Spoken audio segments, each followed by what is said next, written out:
আসসালামু আলাইকুম, কেমন আছেন সবাই? আশা করি ভালো আছেন। চলুন আপনাদেরকে একটা জিনিস দেখাবো। এই যে দেখেন, এখানে একটা মুরগি ডিম নিয়ে বসছে আমার ওয়ার্ড্রপের চিপার মধ্যে, ঠিক আছে?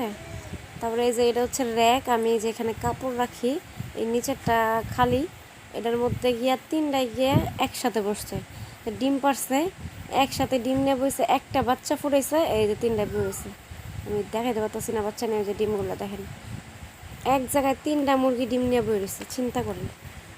আর একটা বাচ্চা পড়েছে, এই একটা বাচ্চা লইয়া ইচ্ছা মতন ঘুরতে থাকে। পুরাটা ঘর একদম মানে মুরগি দিয়ে ভরে গেছে আমার, মুরগির সাথে বসবাস। আরেকটা এই যে খাটের নিচে,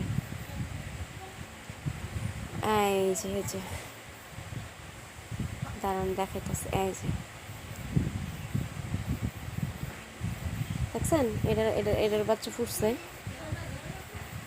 ওই যে বাচ্চা দেখা যায়, দেখছেন, দুইটা বাচ্চা ফুটছে, এমনি অবশ্যই দুইটা বাচ্চা ফুটছে।